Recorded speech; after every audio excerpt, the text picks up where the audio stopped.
Official records, they often tell a story of budgets, of statistics, of cold, hard facts. But what if we dig a little deeper? What if, buried in all those reports, we could find something, something more? Something you might call food for your soul. We're about to dive into the truly remarkable story of what one researcher found deep inside Missouri's library archives. So, our story really kicks off back in 2015 with this exact building. A researcher was visiting the small town of Morrisville, Missouri, and saw this library. And seeing this humble, almost temporary-looking building serving its community, it just made her wonder, how did places like this even come to exist? What kind of stories were held, not just on its shelves, but in the records of its very creation? And that one simple question, it led to the central question driving this entire investigation. When we look back at our history through official documents, whose experiences are we actually seeing? And maybe even more important, whose are we not? So to answer that, the first step was pretty obvious. You've got to dig into the official story, the one told by the state itself. When you first crack open these records from the Missouri Library Commission, which was formed way back in 1907, you see a really clear mission: get books to the people. A huge part of this was their traveling library system.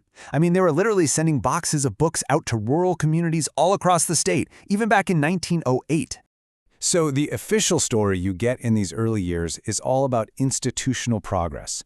The reports are just full of statistics, financial data, and some pretty impressive growth. They went from 18 public libraries in 1907 to 57 just 9 years later. But the tone is so formal, so dry. It tells you what happened, but it doesn't tell you what it felt like. But then, in a very specific set of records, the whole narrative just completely changes. This is where the researcher found the missing emotional heart of the entire story. Yeah, this is where things get really interesting. Tucked away inside these formal annual reports from the Great Depression, of all times, the researcher finds something absolutely incredible. Entire sections dedicated to letters from Missouri residents. These weren't statistics. They were personal, they were heartfelt, they were real. And wow, do those letters tell a powerful story. Just listen to this one from 1933, right in the thick of the Depression. For this person, the library wasn't just a place with books. It was a lifeline. It was quite literally a way to keep their sanity when the world was falling apart around them. And as you read through these letters, a theme starts to appear, again and again. People comparing books to food. They wrote about being starved for books, about a hunger of the mind. Think about that. In a time of actual physical deprivation, libraries were providing what one person perfectly called veritable mental and spiritual food. It was also this amazing source of intellectual awakening. One farmer wrote this incredible story about men whose education had stopped at the 8th grade, tired, sweaty harvest hands using their spare time to debate German philosophy. And they weren't doing it to be trendy or fashionable. The library had just sparked a genuine, passionate interest. This is the kind of story that statistics could never, ever tell you. But just as this inspiring story of community and connection comes into focus, the research reveals a really painful silence in the record. A story of who was deliberately and systematically left out. You see, throughout all of these official reports, you find this wonderful, inclusive-sounding language. The libraries were open to the public. They were free to all residents.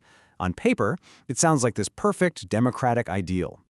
But the reality on the ground was completely different. You have to remember, during this entire period, from 1907 all the way up to 1954, Missouri was a state with legal segregation. And the historical context, as the researcher puts it, absolutely refutes the idea that open to all actually meant all.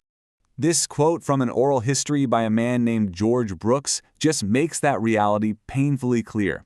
He remembered that in the 1930s, the public library in his town had a rule. You had to be a property owner to use it.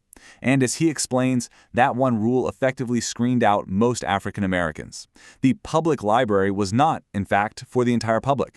But here's the thing. This story doesn't just end in the past. It comes full circle, right back to that little library in Morrisville where this whole journey began. Just look at this contrast. On the left, you see the ambition of the past, a grand, permanent Carnegie Library. And on the right, the fragile reality of the present for some rural communities, a manufactured building serving a vital purpose, but so vulnerable. And in a truly heartbreaking turn, the very library that sparked this entire investigation was permanently closed. The challenges of providing access to knowledge, they're not just a thing of the past. They are absolutely still with us today. So why did it close? Well, the building's heating and air conditioning system failed.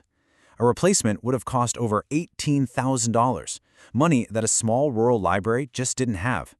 It's such a stark reminder that basic things like infrastructure, funding, and even federal rules that prevent using certain funds for repairs are still very real obstacles to library access right now.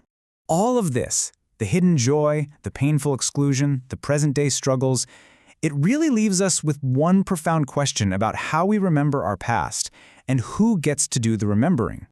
And this is the critical ethical dilemma the research uncovers. When an archive holds records that are incomplete, or that silence certain voices, is the archivist's job just to preserve what's there?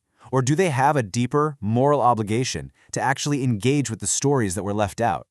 And we're going to end on this because it's not some easy answer, but it's an incredibly powerful idea. Telling our history isn't a passive act. The people who keep our records can be active agents for change. They can work to counter old biases and reveal a fuller, truer picture of our past. And really, that's a challenge for all of us, to make sure that next time, more of the story actually makes it into the record.